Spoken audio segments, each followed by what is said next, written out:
আসসালামু আলাইকুম। শুভেচ্ছা জানাচ্ছি বাংলাভিউ সংবাদে। সাথে আছি আমি চৌধুরী নাদিরা। প্রথমেই শিরোনাম। দেশে করোনা ভাইরাসের মোট মৃতের সংখ্যা ৪,০০০-এর দ্বার প্রান্তে। গত ২৪ ঘন্টায় সুস্থ হয়েছেন আরও ৩,৫২৪ জন। সিলেটের ডাক্তার শহীদ শামসুদ্দিন আহমদ হাসপাতালে চিকিৎসা সামগ্রী প্রদান করেছে আওয়ামী লীগের কেন্দ্রীয় ত্রাণ ও সমাজ কল্যাণ উপকমিটি। দুর্ব্যবহারের প্রতিবাদে সিলেট সিটি কর্পোরেশনের মেয়র আরিফুল হক চৌধুরীর বিরুদ্ধে মানববন্ধন করেছেন হিজড়া জনগোষ্ঠীর লোকজন। সিলেট বিভাগে করোনা শনাক্তের সংখ্যা ১০,০০০ ছাড়িয়েছে। গত ২৪ ঘন্টায় মারা গেছেন আরো ৪ জন আর সুস্থ হয়েছেন ৩৪৭ জন। বাহরাইনে জাতির পিতা বঙ্গবন্ধু শেখ মুজিবুর রহমানের ৪৫তম শাহাদত বার্ষিকী ও জাতীয় শোক দিবস উপলক্ষে আলোচনা সভা ও দোয়া মাহফিল অনুষ্ঠিত। শুনছিলেন শিরোনাম, এখন বিস্তারিত। করোনা ভাইরাসে গত ২৪ ঘন্টায় দেশে আরো ৩৪ জনের মৃত্যু হয়েছে। এ নিয়ে মোট ৩,৯৪১ জন মারা গেলেন। এ সময়ের মধ্যে নতুন শনাক্ত হয়েছেন ১,৯৭৩ জন। এ নিয়ে মোট শনাক্ত হলেন ২,৯৪,৫৯৮ জন। এছাড়া গত ২৪ ঘন্টায় সুস্থ হয়েছেন ৩,৫২৪ জন, যা নতুন শনাক্তের প্রায় দ্বিগুণ। রবিবার স্বাস্থ্য অধিদপ্তর থেকে পাঠানো করোনা ভাইরাস বিষয়ক সংবাদ বিজ্ঞপ্তিতে এ তথ্য জানানো হয়।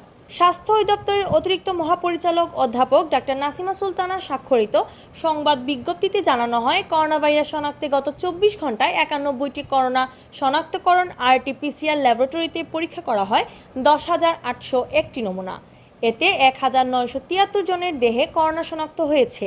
এই নিয়ে ১৪,৪২,৬৫৬টি পরীক্ষায় মোট শনাক্ত রোগীর সংখ্যা দাঁড়ালো ২,৯৪,৫৯৮ জন। বিজ্ঞপ্তিতে আরও বলা হয়, গত ২৪ ঘন্টায় সুস্থ হয়েছেন ৩,৫২৪ জন।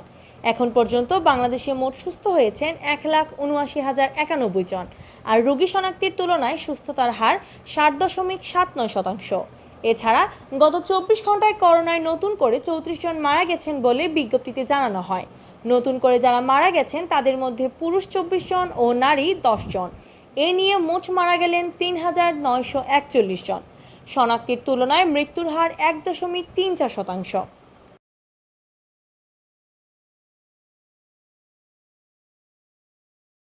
সিলেটের ডাক্তার শহীদ শামসুদ্দিন আহমদ হাসপাতালে চিকিৎসা সামগ্রী প্রদান করেছে আওয়ামী লীগ। আওয়ামী লীগের কেন্দ্রীয় ত্রাণ ও সমাজ কল্যাণ উপকমিটির পক্ষ থেকে এসব সামগ্রী প্রদান করা হয়।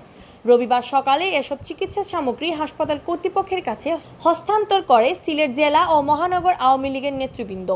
এ উপলক্ষে আয়োজিত অনুষ্ঠানে উপস্থিত ছিলেন Sylhet MAG Osmani medical college হাসপাতালের পরিচালক ব্রিগেডিয়ার জেনারেল মোহাম্মদ ইউনুসুর রহমান, সিলেটের জেলা প্রশাসক M কাজী ইমদাদুল ইসলাম, ওসমানী মেডিকেল কলেজের অধ্যক্ষ অধ্যাপক ডাক্তার মইনুল হক, সিলেট মহানগর আওয়ামী লীগের সভাপতি বীর মুক্তিযোদ্ধা মাসুক উদ্দিন আহমদ, সাধারণ সম্পাদক অধ্যাপক জাকির হোসেন, জেলা আওয়ামী লীগের সাধারণ সম্পাদক advocate Nasir Uddin Khan, Bangladesh nurses association সিওমেক হাসপাতাল শাখার সাধারণ সম্পাদক ইসরাইল আলী সাদেক সহ অন্যান্যরা। সিলেট সিটি কর্পোরেশনের মেয়র আরিফুল হক চৌধুরীর বিরুদ্ধে মানববন্ধন করেছেন হিজড়া জনগোষ্ঠীর লোকজন। রবিবার বিকেল ৩:৩০টার দিকে সিলেট নগরীর রিকাবি বাজারের স্টেডিয়াম মার্কেটের সামনে এ মানববন্ধন কর্মসূচি করা হয়। মহামারী করোনায় ক্ষতিগ্রস্ত জনগোষ্ঠীর কর্মসংস্থানের সুযোগ সৃষ্টির দাবিতে এবং মেয়র আরিফ কর্তৃক দুর্ব্যবহারের প্রতিবাদে এ মানববন্ধনের আয়োজন করে ৩টি সংগঠন। সংগঠনগুলো হলো সিলেট হিজড়া কল্যাণ সংস্থা, নারী উদ্যোগ কল্যাণ সমিতি ও সিলেট হিজড়া বাউল সংগঠন। মানববন্ধনে মিজান মিয়া, কমলা বেগম, তুষার, পায়েল, নীলিমা, হাসি, ময়ূরী, রুমা, শুভ, মুস্তফা, সাদ্দাম প্রমুখ উপস্থিত ছিলেন। মানববন্ধনে হিজড়া জনগোষ্ঠীর পক্ষ থেকে বলা হয়, গত ২ দিন হিজড়াদের দ্বারা পরিচালিত একটি চটপটির দোকান ভাঙচুর করেন মেয়র আরিফুল হক চৌধুরী। ওই সময় এক হিজড়াকে মারধরও করেন তিনি।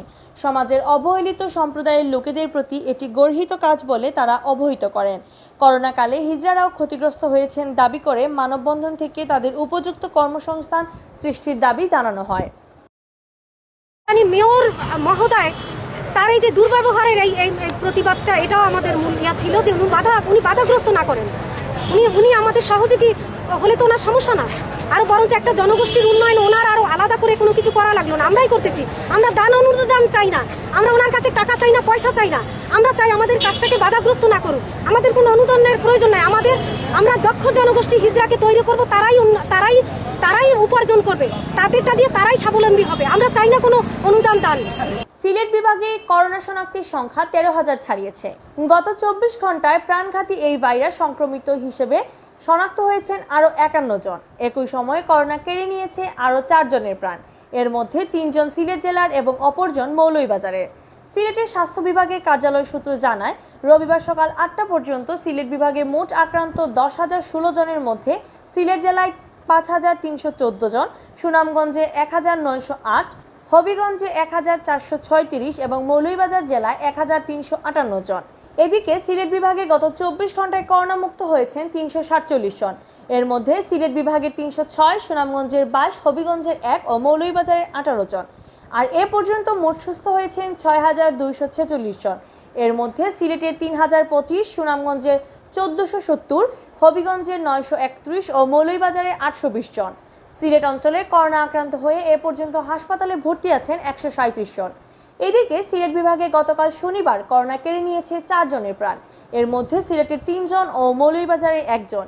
এ নিয়ে সিলেট বিভাগে মোট মৃতের সংখ্যা দাঁড়ালো 181। বিভাগে মোট মৃতদের তালিকার মধ্যে রয়েছেন সিলেট জেলার 129 জন, সুনামগঞ্জ ও মৌলভীবাজার জেলার 20 জন করে হবিগঞ্জের 12 জন। বাহরাইনে জাতির পিতা বঙ্গবন্ধু শেখ মুজিবুর রহমানের 45তম শাহাদাত বার্ষিকী ও জাতীয় শোক দিবস উপলক্ষে আলোচনা সভা ও দোয়া মাহফিল অনুষ্ঠিত হয়েছে। শুক্রবার দেশটির রাজধানী মানামায় বাংলাদেশ সমাজের কার্যালয়ে এ কর্মসূচির আয়োজন করে বাহরাইন কেন্দ্রীয় বঙ্গবন্ধু পরিষদ। সংগঠনের সভাপতি দুলাল দাসের সভাপতিত্বে মোহাম্মদ সুজনের পরিচালনায় সভায় প্রধান অতিথি ছিলেন বাংলাদেশ সমাজের সভাপতি জহিরুদ্দিন মোহাম্মদ বাবর। অনুষ্ঠানে বিশেষ অতিথি ছিলেন বাহরাইন আওয়ামী লীগ কেন্দ্রীয় কমিটির সভাপতি মঞ্জুর আহমদ, সাধারণ সম্পাদক এম.এ. হাশেম, বঙ্গবন্ধু পরিষদের উপদেষ্টা মণ্ডলীর সদস্য মোহাম্মদ রজব আলী, মোহাম্মদ হুসেন, শ্রমিক লীগের সভাপতি অবিনাশ পাল, বৃহত্তর ফরিদপুর জনকল্যাণ পরিষদ সভাপতি মোহাম্মদ সেলিম দারিয়া, বিষ্ণুপদ দেবসহ সংগঠনের নেতৃবৃন্দ। অনুষ্ঠানে বক্তারা বলেন, 1975 সালের 15ই আগস্ট জাতির পিতা বঙ্গবন্ধু শেখ মুজিবুর রহমানকে সপরিবারে হত্যা করা হয়েছিল, যা ইতিহাসের জঘন্যতম হত্যাকাণ্ড হিসেবে পরিচিত। আলোচনা শেষে বঙ্গবন্ধু ও তার পরিবারের শহীদ সদস্য এবং মহামারী করোনায় আক্রান্ত হয়ে যারা মারা গেছেন তাদের আত্মার শান্তি কামনায় বিশেষ মোনাজাত করা হয়। এতক্ষণ শুনছিলেন বাংলাভিউ সংবাদ। রাত 11টায় প্রচারিত হবে সিলেটের আঞ্চলিক ভাষায় সংবাদ। দেখার আমন্ত্রণ রইল। সাথে থাকার জন্য ধন্যবাদ।